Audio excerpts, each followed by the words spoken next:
Hello, welcome to Kenty Primetime. Paul Kent here once again with we've got a very special show today. We were doing a slightly different grand final week, but before we go forward, we're going to go a little bit back, and we've got Cameron Ciraldo here from the Canterbury Bulldogs, the head coach. Cam, thanks for turning up, mate. I appreciate it. Thanks for having me.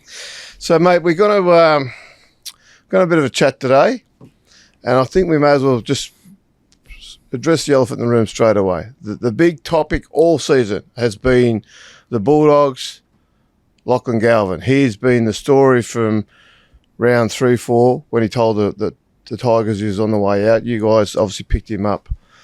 So can we just sort of unpack what happened? And I want to just sort of work through it. I want people who are listening to this to hopefully walk away at the end with an understanding of what happened. And certainly I think one of the misunderstood things all year has been basically the people who just don't understand what you guys were trying to do and trying to achieve, which I think has just made it a lightning rod for such a big story. Yeah, well, it's been good to sort of sit back for a week now and reflect on the season and look at everything that went well and everything that we need to improve for next year. So sort of gone through that process and the grieving process of being knocked out of the finals as well. But reflecting on the whole year around that situation, like it was something that wasn't on our radar in the first 12 rounds. It was, I was asked about it a lot, but, we weren't looking at that because it was something that might happen in the future. We thought maybe 1 or 2 years down the track when he was off contract. But around the time where Lockie became available, we just lost to the Dolphins. We got pumped by the Dolphins at home. It was during that Origin period. I think we had a number of players missing and our depth was tested. And that sort of led us to lead to the question around, can we get Lockie into our system and help us build depth for the rest of the Origin period and the rest of the year as well. So where did it begin then? So what like the conversation, he told West Tigers he was leaving. He looked all done for all money to be going to Parramatta. Parramatta thought they basically had everything except the contract on the signature. Yeah. But in the background is the presence of Phil Gould, who had already put it on the record, the most talented teenager he'd ever seen, which anybody that's been around the game longer than 5 minutes straight away goes, well, what's Gould's motive here and what's he up to? And then when he signed, it all looked like part of a plan. Yeah. When did you first have the discussion with Gould or your staff or the club about, what, let's go for Galvin, or did they bring it to you? Did Gould bring it to you? Yeah, it was definitely around that Dolphins game. I think everyone was reading too much into Gus's comments. Like he's got a podcast too. He's looking for more views and clicks and things like that, and he throws some of those lines out there But it honestly wasn't on our radar. And then the Dolphins game happened. That was the sort of week he became available. And for me, I felt like, the Dolphins, with who we were missing that game, we lacked a bit of depth. And so straight away to be able to bring someone in, made us a little bit more interested. But also what he could do in the future for us and give us depth in those key positions was just too good to go past. So once that sort of became available, got to sit down and have a chat with Lockie around what his motives were, what he wanted to do with his footy, and I was just super impressed with what he was saying, where he wanted to take his footy, and that's when we decided that we wanted to go pretty hard for him. We'd heard the same thing, that he was sort of done deal at Parramatta, and but we thought he'd be a really good fit for us, and eventually made that decision to go after him, and glad he joined our club. What was the trigger then after that Dolphins game? Like what concerned you about that Dolphins game that you thought we need to change? It wasn't one thing in particular, but we're going through our first real Origin period where we got a number of players involved, and we had sort of 3 18th men through that period as well. So a lot of guys got an opportunity in that Dolphins game and did pretty well, but we just felt like we were lacking depth. We'd had money in that salary cap for the last sort of 2 years that just the right person hadn't come along. So when you add that up and then a guy of Lockie's calibre becomes available, it's just sort of crazy to walk past that. So at the end of the day, we sat around and had a chat about it and made that decision to go after him. So the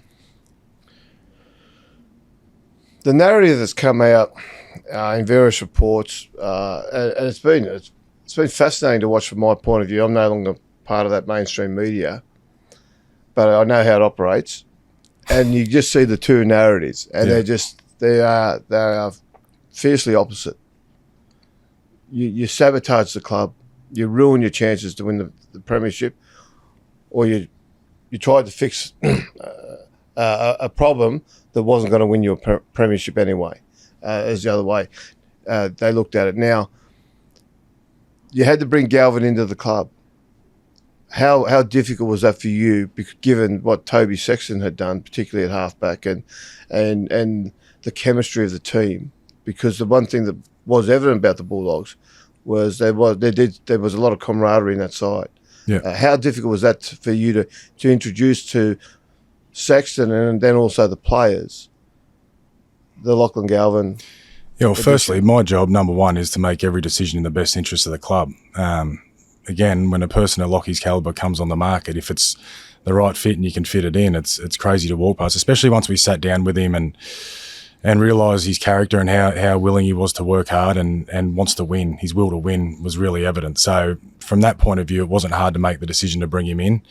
And, then building a strong culture is around, having it where people can come in and go. And you've seen teams over time, like when I was at Penrith, we brought Tavita Pangai in with probably 6 to 8 weeks to go left in the year. And, you see Melbourne, bring people in every year, mid-year transfers and things like that. So, that is what a strong culture is about. And firstly, like, there was no promises to Lockie about where he was playing or being part of the team. He had to earn that spot. And that was interesting. The first week we played Parramatta and he came in on the Saturday. We weren't playing until the following Monday. And I had absolutely no intentions of playing him. In his first session, it was like a duck out of water. He was no chance of playing. But we had 5 sessions through that week leading up to the game. And with every session, he just got a little bit better and learnt quickly and a little bit better. By the end of the week, it was like, I think we need him on the bench to help us beat Parramatta. I think he's going to help us win the game. And, it sort of worked out really nicely on that week. He comes on, I think it was maybe 14-12 with 20 minutes to go. He comes on and, scores a try and creates a couple of other opportunities and shows how talented he is. But, there was a lot to learn from him really quickly, and I thought he did really well, considering the attention on him and how hard that would have been. I thought he did great, and I thought our group, our playing group in particular, did a really good job of accepting him. And showed how strong that culture is, and again, putting the we before me. Toby Sexton seems a guy who is very mature and team first. Yeah. What was the conversation with him like? Oh, we were having conversations around Toby's game the whole season, as you do with every player, about where they need to improve and where they need to take their game to go to the next level. And I loved coaching Toby. He's just a great bloke, and he's always working hard. And but we were always working on some things in his game that we wanted to see come out for us to go to the next level. And he handled the situation great. You can never knock Toby, but yeah, there were some things that we wanted to see that we just weren't getting, and they then eventually made the decision to give Lockie a shot in that spot as well. And is it fair to say you want to see things that you weren't getting? Primarily, we're talking about your attack. Okay, now, and this is one of the fascinating things about this whole argument this year, that's been operated at fan level and then media level, is the argument to and fro about whether it was the right inclusion or not. And you went into the attack. So it was around halfway through the year, you were leading the competition, but you weren't. A couple of things in that, and the devil's in the detail. Firstly, you're leading the competition. The Raiders were second with more wins than you. Yep. Because you'd had buys. Yep. Then, not only that, your attack, which I don't think anyone's looked at the attack column, how many points you've actually scored, you're 8th in the NRL. Leading the comp, but 8th in the NRL. And that can get you through a season. Correct me if I'm wrong here. That can get you through a season. But it doesn't win your competition, does it? Because the other devil in the detail, we'll address this too, is to get to that leading position halfway through the year, you'd played Titans twice, Dragons, Knights, Eels, South, like the teams all down the bottom of the ladder. You were predominantly you had a bit of a dream start to the season as far as teams to play against, and an opportunity to set yourself up, which you'd done, but your attack still wasn't there. Yeah, like we were really consistent for the first part of the year. We played the teams we had to play, and we were reaching a level of consistency, but we knew there was more in us. We knew we had some strike players that we needed to get more ball and activate a bit more, and we had conversations about that every week. Do we change our style? What changes can we make positionally and things like that? And when you say reflecting, is that you and your coaching staff, or is that you and your spine players? Like who's having that conversation? Oh, firstly, the coaching staff. Like we sit in a room after every game for hours on end before we actually get back to the players and report back to them with what we're seeing and where we think we need to go. But then constantly talking with our spine and our senior players as well around what we're doing well, what we need to do better, and the positional changes are just one little facet in that you're constantly reviewing week in, week out to just try and get better. Like everyone's got that end goal of winning a premiership, and at stages during the season you have to sit there and go, are we on track to win a premiership? And there was a lot of parts of our game that I thought we were, and then there were parts where I thought we need to adjust and do better if we're going to give ourselves a chance. And point scoring was top of that list. Yeah, like, and that's the that's sometimes you got to make hard decisions around that. Like, what would have been really easy was to sit back and let it all unfold and sort of keep the fans happy. Yeah, keep everyone happy and not make a tough decision. And at the end of the year, you might sit back and go, oh, geez, I wish I made a change, but only you know that. And I was pretty lucky to have a little crack at head coaching in 2018 and being a final series as interim coach at Penrith. And I remember, we won our first semi against the Warriors and we're going into our second semi against Sharks. And I remember saying to Gus, there's one or two senior players not getting the job done. I want to change them. And he warned me of those tough decisions, and I didn't do it. And what ended up happening, first try comes down, and the player I thought needed to be changed wasn't where he should have been, and that always stuck with me. Like, no one ever brought that up after, and no one ever said you made the wrong decision, because no one knew about it. But I knew in my heart of hearts I didn't make a tough decision back then, and sort of vowed that I wouldn't do that again. Yeah. So how did the discussion with Toby Sexton go? Well, again, it's like there's constant discussions, and I was really, hopefully Toby understands I was really transparent with him, and he was really transparent with me, and we were working really hard to take the game to another level and take our attack to another level, and then it got to the point where I just wanted to see something different, and it's a hard conversation because Toby's such a good person, was working really hard. Like, work ethic was never an issue with him. So yeah, tough conversations, but that's what you're paid to do when you're doing this job. Yeah.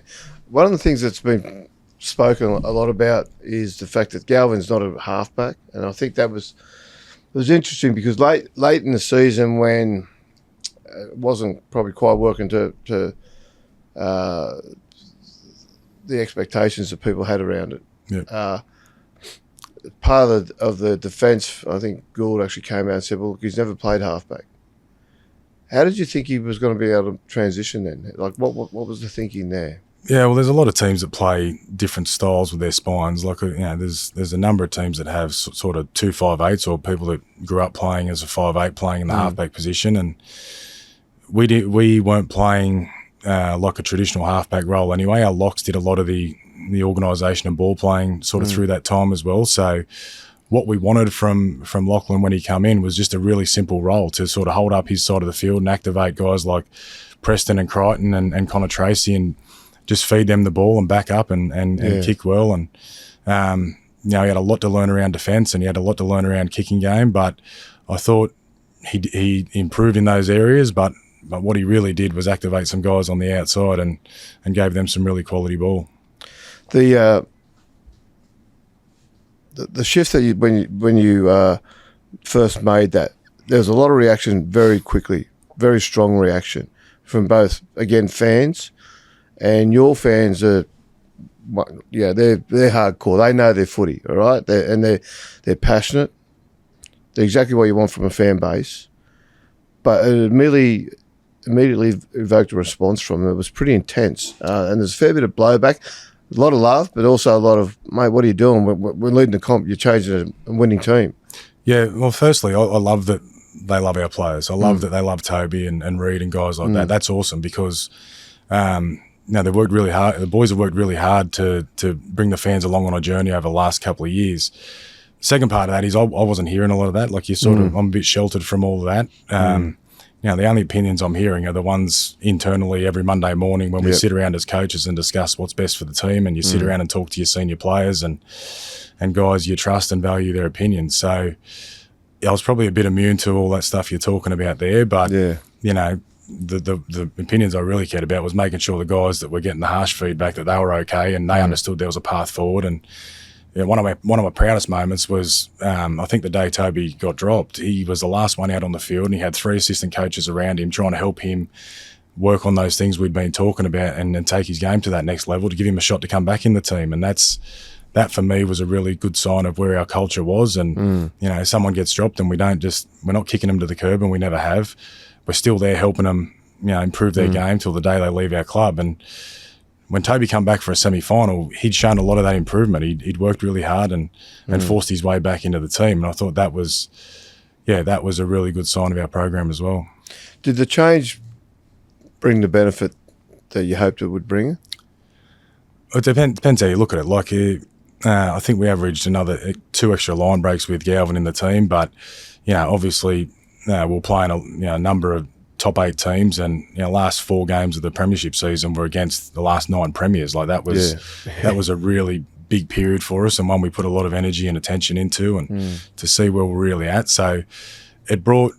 I thought there was a lot of things that we did well during that period, and there was some things we can do better and learn from next year. But what I'll say about that period as well, like the kid had to go through a fair bit of scrutiny and a fair bit of noise around him, and for him to keep turning up week on week and just get out there and play and improve and not let it affect him or not let it show us that it affected him, I thought was just a massive sign of him and his ability to withstand pressure. And I thought it was great signs for him as a player moving forward and for us as a club.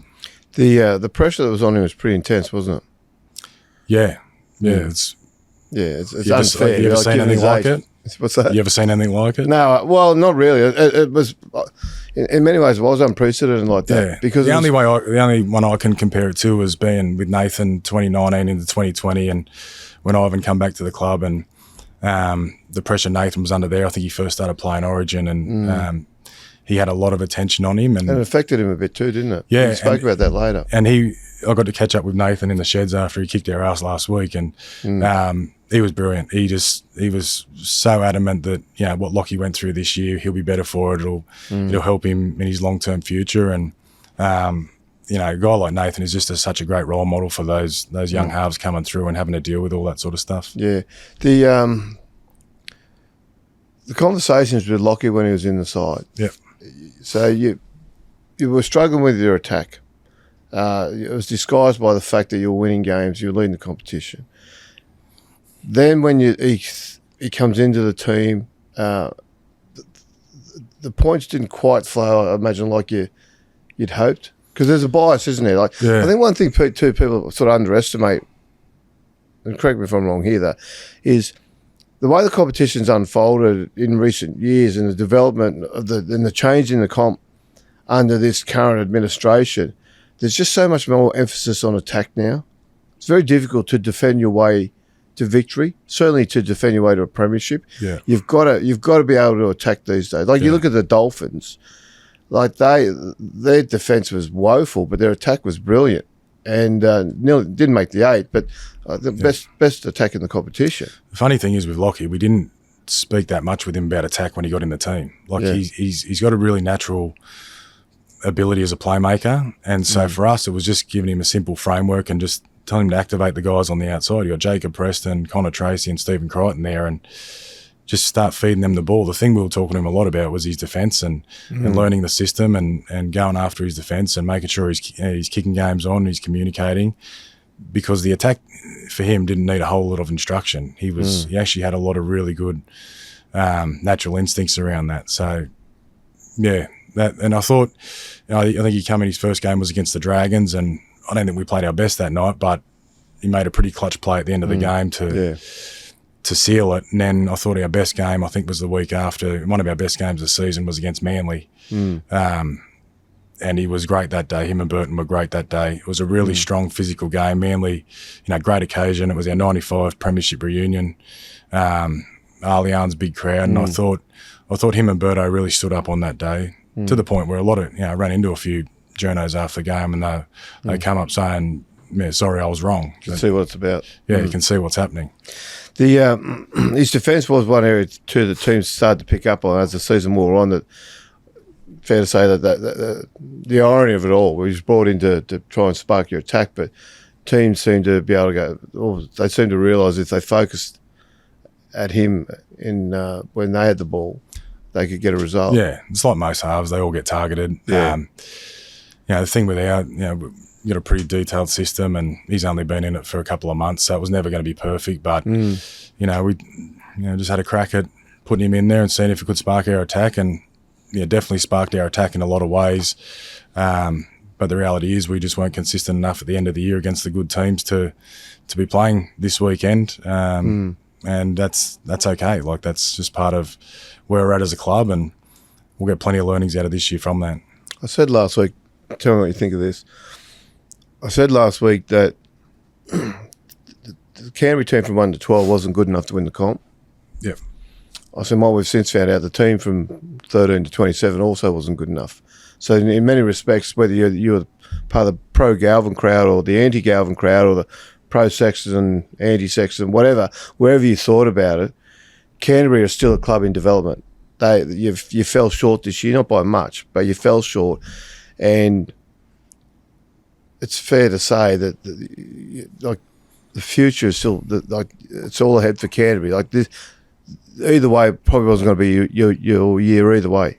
Yeah, we sat there and like to think that we get our game on our best day, and we could match it with anyone. And we had a game against Penrith round 17 where we went toe to toe, and it was like a grand final of sorts. And then we had a really good game, I think round 25 against Melbourne, where it was another semi-final, grand final type game, and we took a lot of confidence out of those games. But the reality is the two teams playing this weekend we weren't able to beat this year. So that shows us how far we need to go, and the boys have got a big pre-season ahead of them next year and have improved so much over the last 2 years, but we've still got a long way to go. And the Reid Marnie situation, Bailey Howard coming in, explain to us what was your reasoning for that? Yeah, I said at the time it was less about Reid and more about Bailey. Bailey is one of our most influential players. Like, it's the stuff that you can't see on TV. Like, you just watching on TV, you can't see it, but all his teammates feel it. He's our best communicator. He helps people do their job. He talks them through the game. He cleans up a lot of stuff with defence. He leads our line speed. He's just so influential. Like, we did it when he first came into the team last year. We had a bit of a stat going around for and against when Bailey was on the field, and the numbers were astronomical. Like, it was unbelievable, his impact on the scoreboard when he's on the field. So, it got to a point at the back end of the year where, he was coming on at the back end of the games, and sort of we were kicking on a little bit, and we just thought we need him on there more often. So sort of switched him over, and again, that was a really hard conversation with Reid. He was, Rudy was the club captain or captain a couple of years before, and but with that, we were trying to help him evolve his game and help him evolve our attack as well. And he just had a couple of things he needed to work on. But again, it was less about him and more about what Bailey was doing and the influence he was having on our football team. And the thing is, you get a criticism for how ruthless it appears, and that's one of the criticisms that has been directed to you guys, that you go, Canterbury runs last, what was it, 4 years ago, 5 years ago, they ran last. Yeah. And you go out, you recruit, you get Sexton in, you get Burton in, You get Reid Marnie over from Parramatta. They help turn your club around. The club turns around. The club is now a finals contender. It is having a shot at a grand final. And yet they don't hang around for the journey, and they've been replaced. The ruthless part, like if you just dropped it on someone that you're out of the team, that would be ruthless. But when you're having conversations, for a period of time around this is where we need to go and this is what I need you to work on, and you're sort of both working on that together, it's really transparent and everyone understands where they stand and the reasons why. But then there's the other part, like in my job, you're paid to make the best decisions in the best interest of the team. And sometimes they're hard decisions, but they're not ruthless. I had a mate say to me before I started this job, I think you're too nice to be a head coach. So, that was always the thing. How are you going to handle pressure? Before you start a job like this, how are you going to handle pressure? How are you going to make tough decisions? And I just keep going back to what's the best decision for the team, and that's all it comes down to. Is it difficult to do, though, for you? Yeah, it is. When you put yourself in those players' situations and you understand what they're going through, how hard they're trying to work, it is difficult. Like it's not easy, but we all just want to win. And that's the other part to it, though, is it? Like a professional sport, it's a results-driven sport. They're paid well, and part of that remuneration is to win football games. They're not paid to get beat. Essentially, are they? Like players that lose don't last too long in the game. Yeah, but what I know about our club is they all just work so hard. Like they're all in there working hard, and that's what makes it tough to make those decisions. Is because you see how hard they're working, you see how much they want to win, and they want to win for the club, and that makes them tough decisions. But again, it's like we all want to win, and sometimes you got to make those decisions. When you sit down there now, do you have a regret about it? About the season, about anything? What, like the way the season unfolded? That's bringing Galvin in. I can see what you're saying. You had a shot at trying to win it. You got a point. You didn't think you had enough there going at the time to win the comp, so you changed it up to try and win the comp. You didn't get there. Yeah. Do you look back now and think, okay, I'd change that or change this? I'm not much of a gambler. Like, I'm very conservative in life. I don't do much. I don't have a lot of hobbies. I don't gamble. But I will never apologise for making decisions to try and win. Yeah. So no, I don't have a regret. Big game, Savo. What do we like? Me? I like something a little hot. Hot? Aren't you cold in there? Not with the fire flavor of PointsBet. It's like hot sauce, but for sport. Kick's different. Makes the game extra spicy. Shotgun counts! Now that's coming in hot. Fire up your NRL finals with PointsBet. Yeah, that's built different. Imagine what you could be buying instead. For free and confidential support, call the number on the screen or visit the website.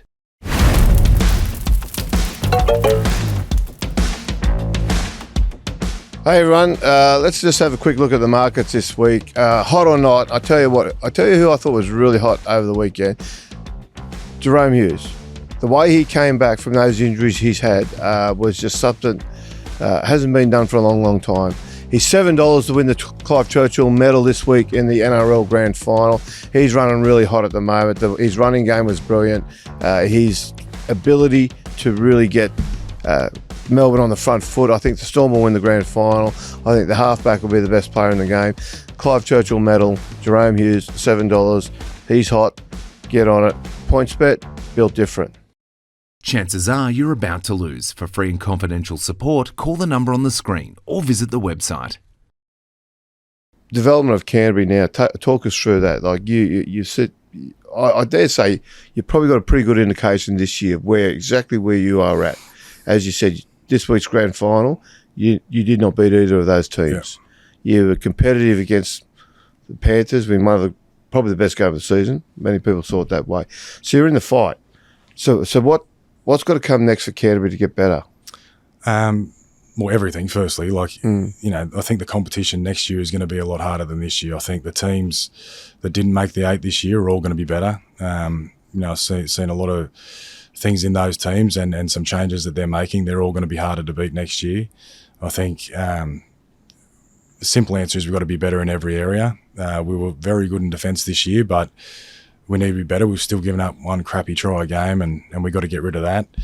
Our attack needs to evolve, but I think bringing Leo Thompson in is something we've missed all year. I sort of felt like we were a front rower short most of the year, and we lost to Tilly for big chunks of the year as well, and he had such an impact when he was playing for us. But you look at the two forward packs that are going this week; they're both big, powerful forward packs, and having someone like Leo Thompson join our club and the impact I think he's going to make on all our young front rowers. We've got a heap of young front rowers coming through that are all, whether they got their taste of first grade this year or they're yet to debut. I think there's a really good young crop of front rowers coming into our club, and that's really exciting for where our forward pack's going to go into the future. Because that was one of the things that was recognised during the year, that your forward pack was undersized compared to this weekend's teams, for example, and teams started to figure out to just keep going through the middle, just wear your guys down. Like, they've got big motors and plenty of courage, but eventually the overwhelming size that they were up against started to wear them down. I don't know about the size myth. Kickout's 115 kilos and Satili's 108 or 10. We got a smaller lock. We use a more ball playing lock, so that's probably the area where Jamin Salmon's smaller than Isaiah Yeo and Pat Carrigan and that, and Kurt Mann is as well. But that's okay. But we do have size across the board as well. Like Stephen Crichton's 105 kilo centre.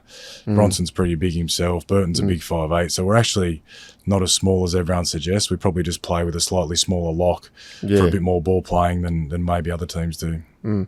So the work that's got to go into Galvin now ahead of next year, what do you do there?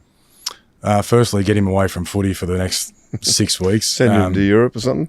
Something. Send him away to clear the head, and we'll just what he went through this year, and just he's just going to need to go away and just clear his head, and then he comes in and we treat him like a first day player. He comes in and learns the defensive system from scratch, learns all our other systems from scratch, works on his body, and he'll be, as I said earlier, he'll be so much better for the experience of this year, next year. But we got a lot to improve in every area, and that's just one part of it.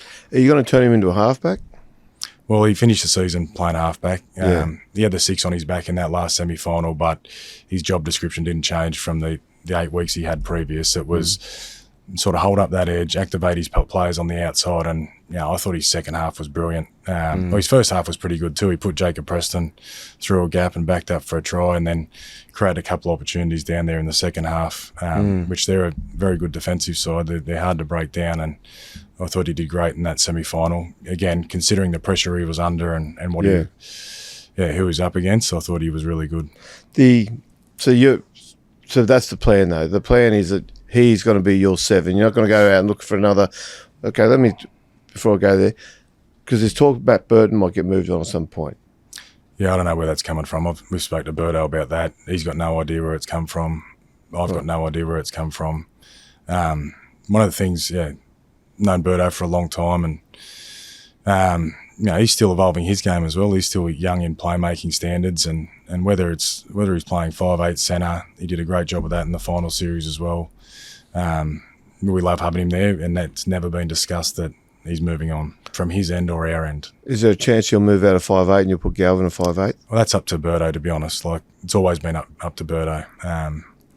When Birdo's at his fittest and he's competing on every play, he chooses where he plays. But when he come back a couple of years ago from a Kangaroos tour and sort of struggled in that fitness in the 2023 season, and since then he's worked really hard on that. But again, that's up to him where he plays. Sounds like it's come back fit. Sounds like there's a little bit more to that. He's good, mate. Sounds like he's been read the rules. No, well, as they all have. Like, where we want to take this club. You got 8 weeks off for 8 weeks off of coming into training, but you're still getting paid for the next 8 weeks. So look after yourself. Come back in good shape, because don't spend 8 weeks eating. Yes. Right, but the plan for as far as you're concerned, though, is certainly, if it all works out as you hope, next year you start the season with Galvin in 7, Burton in 6, and they're the two that take you to a premiership. Well, they'll be given the first opportunity day one of pre-season, and then again, like who plays in our 17 each week is up to them. Now, we just pick the team, but they pick it themselves. Yeah. How they handle the pre-season, how they play in the trials, that will decide a lot of that. Mitch Woods is coming along. He's a really exciting young kid. He just loves footy, and he's going to be a really good player for us. But when that is, what part of the season, next season, whatever, it's up to all of them. So that's the other part of the conversation. It's just starting to come in now. You listen to all the chatter around the game, and it's almost like Mitch Woods has already got the 7 jersey, and then you're going to have to move Galvin to 6, and then what happens with Birdo? Does he go back to fullback, or do you put him at the centres? Or you can't put him at the centres because you've got Crichton and Sherry there, and so a lot of coaches out there. But they're honestly good decisions to have. Like, we weren't making those decisions 2 years ago because we were just trying to do what we could. But I hope there's a lot of competition for spots on day one of pre-season next year. I hope they're pushing each other for positions throughout the pre-season, because if they are, that's going to put us in a really good position for next year. So you started, just to go back, I want to talk about obviously you want to win the Cop this year, you want to win the Cop next year. But you've been part of football long enough, you know that it works in stages. Yeah. And it takes years. Canterbury is still on the way up. But can you just talk us through your time at Penrith? Because you were there when Penrith were not really doing much at all. And then you sat there and you saw the whole evolution of the club. Canterbury, we've seen a similar evolution. The fact that you're there at Canterbury, but also the fact that Phil Gould's there. That you were a junior coach at Penrith. You coached a lot of those guys at junior levels coming through. Is that right? That's fair to say. And then you became Ivan's assistant, and you worked on all that. The similarities that between the clubs, clearly a big part is just how you think and how Gould thinks. So you've just brought your own IP over to Canterbury. Yeah. But I also think you know what you're looking at. You know where you're at, you know where you've got to get to, and the changes have got to get made in a variety of ways. So just talk us through like the journey with Penrith, and then how you can apply that to what you're doing at Canterbury, or how you have applied it already, and what you think you need to do to get Canterbury that next level. Yeah, I think the first thing is they're two totally different clubs. Penrith it's just got such a big junior base, whereas our junior base isn't as big, and we bring a lot of kids in, through our pathway system and start it there. So two totally different clubs. It's really good to have that experience from my end of having gone through, a rebuild at Penrith and understand how long it took. Firstly, like the last 4 premierships that's not when it started. It started nearly a decade before that when Gus got there and put the pathway systems in place, and there was a lot of building going on there throughout that time. Our journey's been a little bit different. The similarities are that Gus is there again. He knows how to build clubs from the bottom up, and I'm lucky enough that he brought me over as well. But we're doing it our own way. We're not afraid to do it our own way. We're not copying anything else. Obviously, he's done what he's done at the clubs he's been at before, but it's a totally different building of a club from my understanding than what happened at Penrith. Similarities can be there, but we are going to do it our own way. What was the other part of the question? Yeah, the other part is now that you're in this development, and I think what fueled the dismay and the even anger this year from Canterbury fans, particularly that were the pro Sexton faction, is that they've been frustrated for so long. Canterbury has always been a traditionally successful club. They win premierships nearly every decade. They're winning a premiership. And they went through a bad spell. They won the wooden spoon. Was it 23 they won the spoon, or 22? I think they won the spoon. Anyway, one of those years they won the spoon. And I think they saw this as an opportunity, leading the comp. This is their opportunity to win a comp. I don't think they saw it as part of a build or something to there might greater be some days parts ahead. of that, but there's also a lot of our fans who, are really happy with where the team's at and the team they get to support these days. Like I think our fans love coming to watch this team play. I think they love watching how hard this team competes, how they scramble for each other, how much they love playing for each other. And our players have brought the fans on the journey with them. They're really good at engaging the community, whether that's up on the street on Burwood Road or before games, walking across to the hotel. Like our fans have a team that they can be proud of and a team that they love supporting at the moment. I think that's the main part of it. I'm sure there's people out there that think some decisions were wrong, and that's fine. Everyone's got an opinion, and most teams will have that. But I think our fans deep down are really proud of the journey this team's been on over the last couple of years, and I think they love going to watch our team play, or they have gone and loved watching our team play this year. And I dare say they'd be excited about watching the team play next year. Yeah, and so it's fair to say to them though that this wasn't just us just sort of jumping out of the ground and having a good season that didn't work out the way we wanted it to, and next year we'll go back to normal. Your normal is where you're at, and you're on the way forward. I think every team thinks they're on the way up, and we're no different to that. But there's a lot of hard work that goes into that. If as soon as you take the foot off the pedal, you're happy with where you're at, you're going to go backwards. So our job is to keep playing a style of footy that makes our fans proud, give them something to cheer about, and if we keep doing that and keep improving, then hopefully that ultimate success comes. But there's a lot of work that goes into it. No guarantees, but by the same token, you were there and you saw through the Penrith era where Penrith, you were there before they won the comps, and you saw the team getting better. Do you see similarities in that regard to your guys, how they're playing, how they're responding, how they're developing as a team and as individuals, as what you saw when you were at Penrith before they won the comps? Definitely. There's definite similarities in the improvement rates, and we've got a lot of data that we look at to back those things up. And so it's just not my opinion. Like, we've got data behind it on how it was tracking, in my time at Penrith and how it's tracking now. And again, there's a lot of things that are tracking in the right direction, but there's some things that we need to improve. Yeah, you can't stay where you're at, can you? No, we can't. We need to evolve. And if we try and think about doing what Penrith did to win their last 4 comps, we're going to be disappointed. We need to think about what the game looks like in 2026, 27, 28 and start building a game that's going to help us win during those periods. Yeah. And something for Canterbury fans to think about is if Canterbury do win the premiership in 26, 27 or 28, fair chance the team's not going to look like it does now. Yeah, possibly. Teams change all the time. Yeah. And, we are a development club.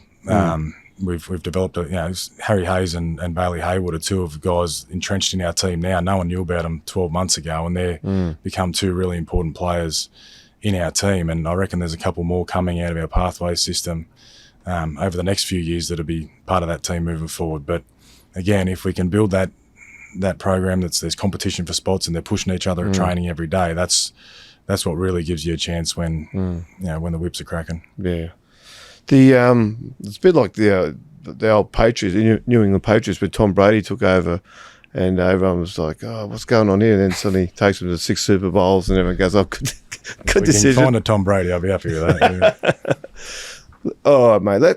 Can we just have a talk about this weekend's grand final? Yep. So, just your initial thoughts on how the game gets played and what you think we'll see. Oh, firstly, I just really impressed with Brisbane yesterday. I thought their physicality was awesome. I didn't think it was 14-0 at half time, but I said to my son on the land, I said, this isn't over. There's a bit to play out here. And I just thought they clearly were fresher from having the week off, and the crowd got right behind them and there was a lot of energy there. But I just was impressed with a lot of the things they did yesterday. I was probably, before the game, I would have thought Penrith would have been my tip, but what Brisbane did, their forward pack, how they went about it, and then their class players, what they got done in the second half, I thought, they're going to be right there. Obviously, Melbourne have got a bit of an advantage with a couple of days break there, and they know this time of the year better than anyone else. So I think it's going to be massive game, and I think the Spines are going to have a hell of a lot to say about the result. And the interesting thing too is that they're very different teams the way they go about their footy, aren't they? So it's not like there's a well, they both play similar, but this team just does it better, so we'll pick them. Their styles are very different. Yeah, Brisbane have got their own style, and they've grown that throughout the year. Like they're playing probably a lot different to what they were at the start of the year. And they've learned some lessons along the way, and I think they've just improved as the year's gone on. Whereas Melbourne, you sort of know what you're going to get, but you got to stop it. Yeah. Their spines just, when they're on, they are so hard to stop. If Munster's in a mood like he was the other night, and like he is in big games, again, he's going to be really dangerous for them. But I think, the Broncos are going to have to be at their best defensively if they're going to give themselves a chance. What makes that Munster so dangerous and that Melbourne spine so dangerous? Like Hughes comes on, doesn't look like he's missed a beat. That was incredible. That was incredible. Like to have those two injuries, not so long ago, and then come back and perform the way he did. He didn't just play; he performed. That's so hard to do. So just what a credit to their medical system and their trust in Jerome to get the job done. But then him to go out and do that, that's like, talk about mental toughness. That's what it is. But Munster's unorthodox, isn't he? He's hard. Like, how hard is it when you play those guys?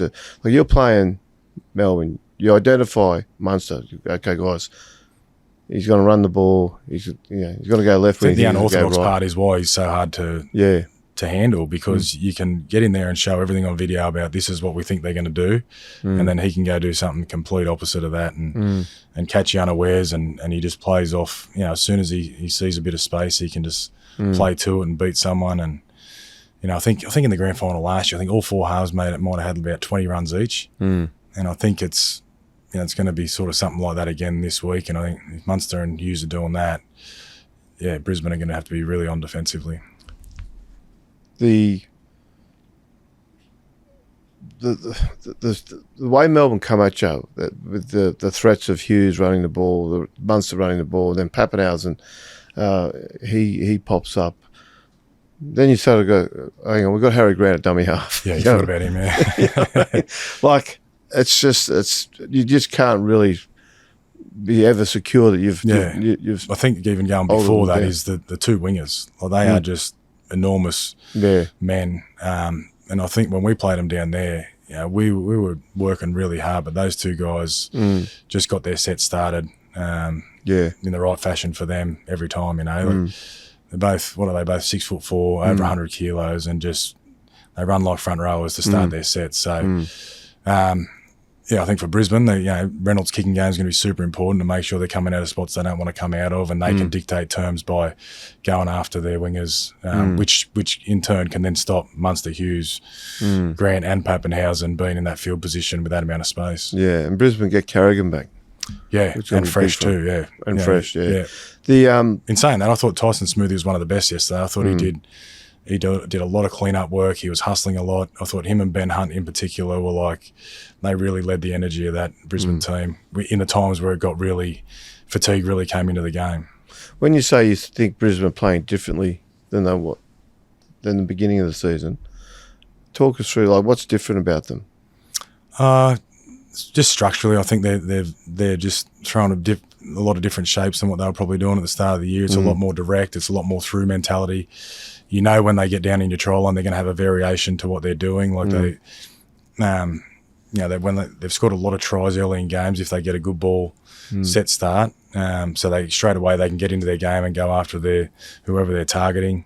And I think Walsh, they've found that balance between how often Reynolds touches the ball and then getting the ball in Walsh's hands, and he is a really class player, Reece Walsh. So I think the more they're finding ways to get him the ball, and I really like how he's taken over a bit of the kicking as well. He's found a real maturity in that side of the game as well, and he kicks as good as anyone.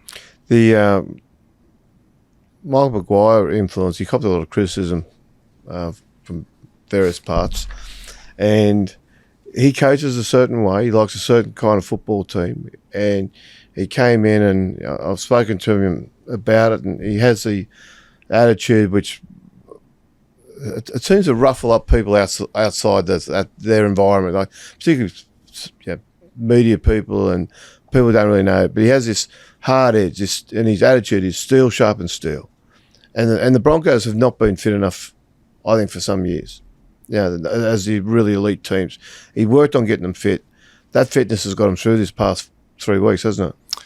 They looked very fit yesterday. Yeah. That was awesome game to watch because it was back to the old style of games where fatigue comes into it. Yeah. And normally those style of games, Penrith, the ones that their fitness looks superior and they come over the top. And, Broncos did have that freshness of the week before, and Penrith have been playing every week. But I thought they looked super fit, Brisbane. Especially, and you look at their body shapes, like guys like Willison and that. Yeah. They look, lean. Yeah. And mean. One of the things Penrith did, I noticed yesterday was, which you've been part of, is how well they defend there on the kick chase, and how well they really blunt your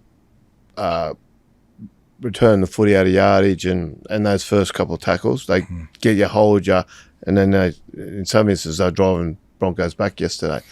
Come the second half though, the relentless power of the Broncos, you started to see that they started to wilt a little bit, the Panthers. They no longer dominated those early tackles on their kick chase, and that's when I thought like Penrith, they're struggling. Nathan's kicking game in the first half was unbelievable. Like, every kick was just pinpoint. It would have been so hard for the Broncos on the back of that.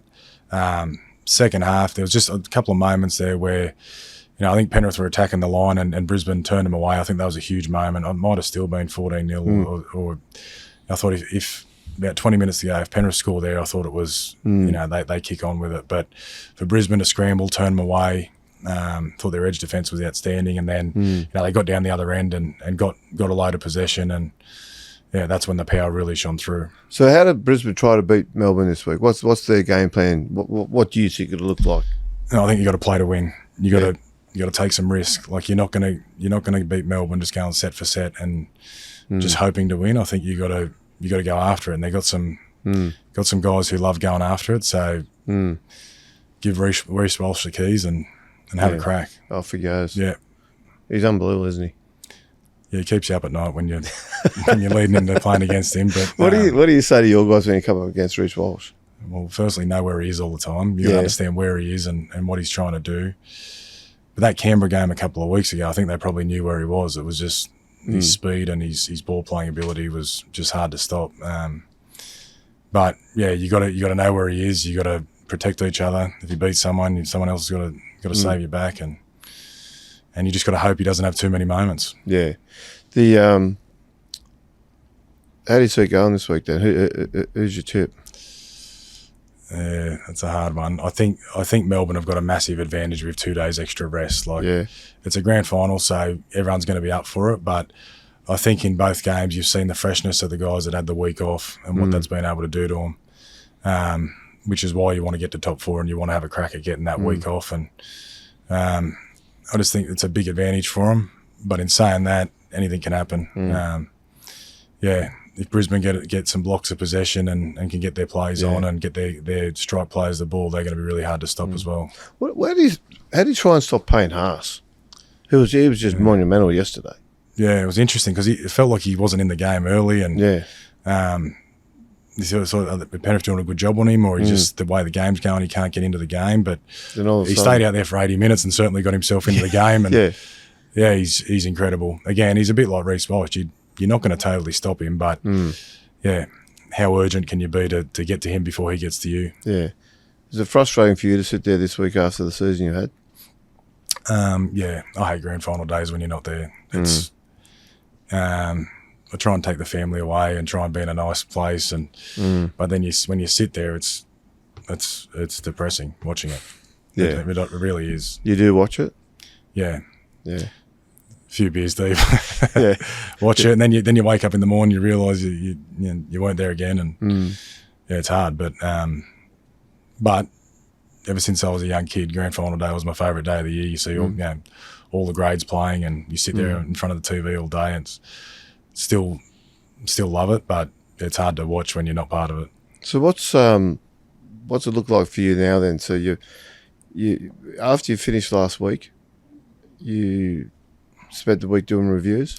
Yeah, we spent the week doing reviews, and then we took the staff to the Bob Hawke Beer and Leisure Centre for a Chinese feed and a few beers and celebrate what was a really good season and all our staff's hard work. Like, our staff has put in so much hard work, so really important. We celebrated that, and we've got some meetings this week to tidy up a few things, and then everyone's got about 4 weeks off, and these days we're all going away to do our own little bits of PD and try and if you can bring back one idea to make our program better, then that's awesome. There's some things I want to go out and learn that I think can help me and the program as well, and I'll be doing that. Can you give us a clue what you'll be doing? Just general coaching stuff to start with, like just what are the best coaches doing in other sports at the moment, and then there's the sort of mental skills part is the thing that intrigues me. Has for a few years now, and how what the best clubs are doing, or the best teams in the world are doing to get their guys to perform well under pressure.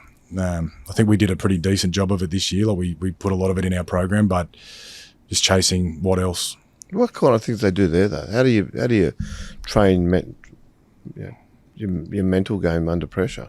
I think the first thing is self-awareness, and again, still got a lot to learn, but understanding. So this is for you and your players, or for you to impart on your players? Yeah, for me to teach the players where they go to under pressure, and what are their triggers for performing under pressure, and self-awareness is probably the number one key to that.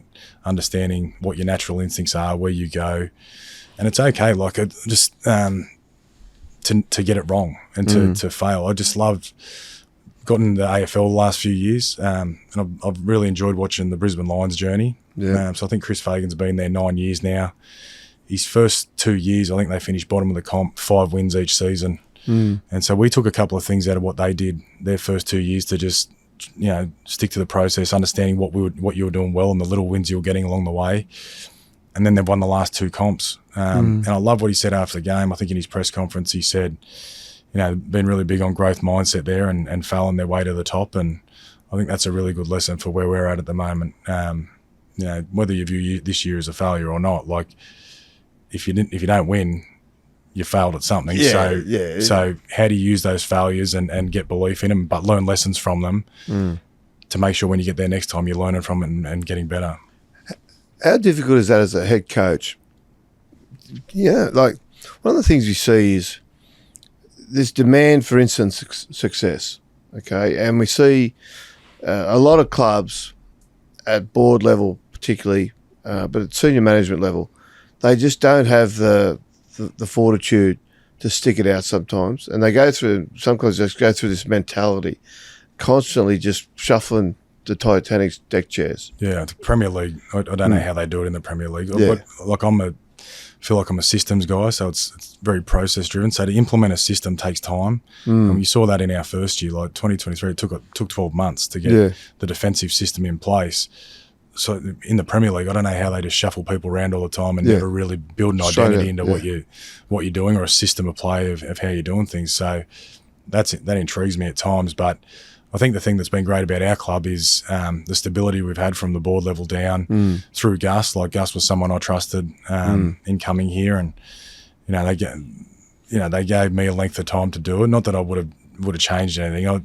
I've always again just. But you need that faith though, don't you? Yeah, you do, but wouldn't have changed it. I still would have made decisions in the best interest of the club. But it was nice to know you're here for a long time, and you were gonna get that support, but.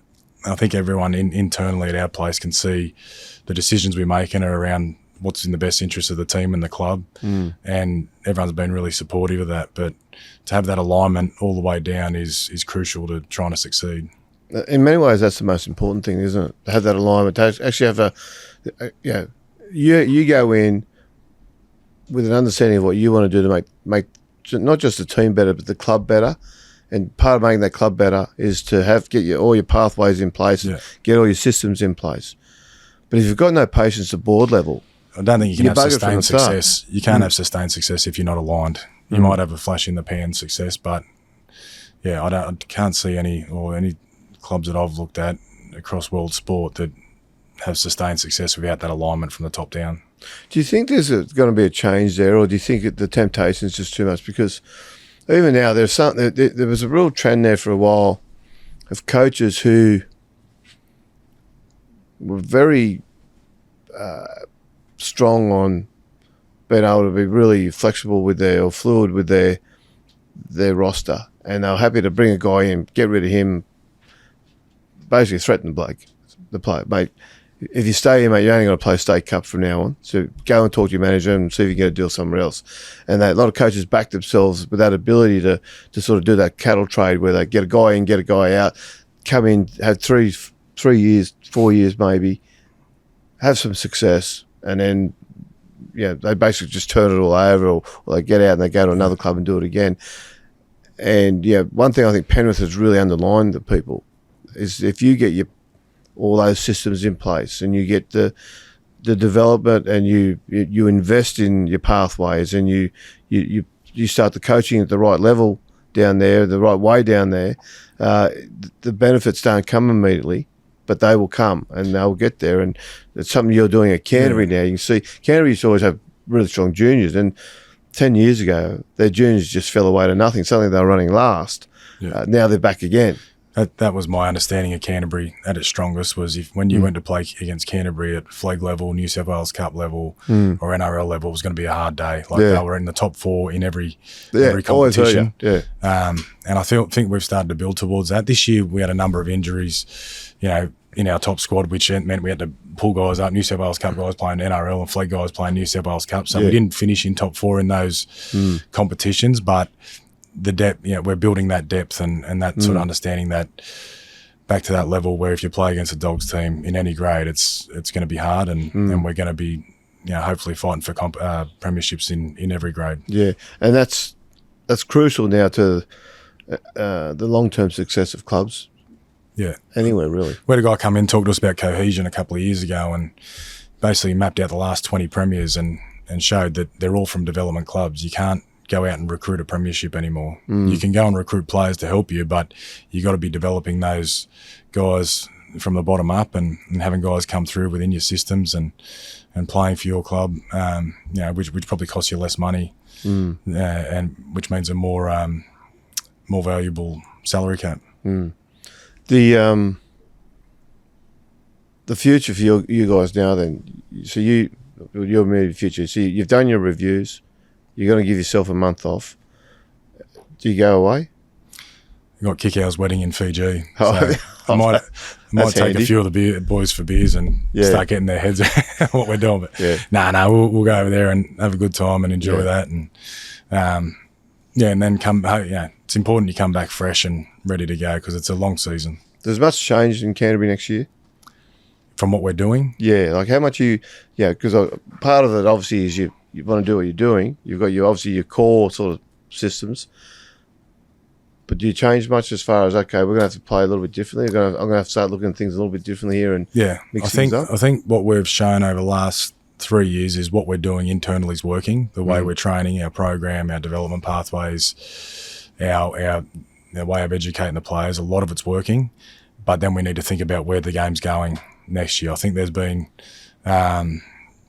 probably some cues or lessons at the back end of the year around way teams have been attacking. That's going to help us lead into 2026 in the future. It's going to become a lot less structured game. I think teams are going to be playing a lot more off the cuff footy, and we need to be prepared from that from a defensive point of view, but also understand that that's probably what we're going to need to do in attack as well. That's pretty important, isn't it? You got to the trends in the game to be able to recognise them and try and get ahead of them. Yeah. That's a big part of it, isn't it? Because if you go there trying to do what next year what Penrith did the last 4 years, you're going to be left behind. So, we need to work really hard on watching as much footy at the back end of the year and seeing what worked and what didn't, and then implementing that into our pre-season. One of the things that fascinates me is when the NRL just goes, we're going to change that rule. So you sit there and all of a sudden you get the dropout rule or the 6 again. Yeah. Things like that. They are seismic shifts. As I said before, I'm a bit conservative. I don't like change at all. But I think you can handle change if you know about it at the start of your pre-season. It's very hard to change things when you find out in February. Yeah. And how come? How comes it's so difficult? Well, you do your whole... our belief is everything's about habits. So you spend 3 months of pre-season building your habits, and then all of a sudden a slight change in a rule interpretation here means that those habits no longer apply. So you got to then educate the players in February, a week before the trials, and try and get them to change their habits. It's not ideal, but you see that surface sometimes too. You see guys, the NRL will, not so much a rule change, but an interpretation of a rule. Which is the thing that really shits me. And it can, I said it can change in February, but it can change mid-season too, can't it? So well, that's do. The world we live in. So suddenly the interpretation is different, so they're now going to adjudicate it this way, and you go, well, hang on. Then finals comes and it's out the window. Fair enough. Yeah. All right, mate. I want to thank you for coming in. I really appreciate it, and good luck with everything, mate. I know the club's on the way up. So all good. Thanks for having me. Beautiful, and hopefully the Bulldogs fans can just sleep a little bit better tonight. Thanks, mate. Thank you. See you, mate. Thank you. Thank you.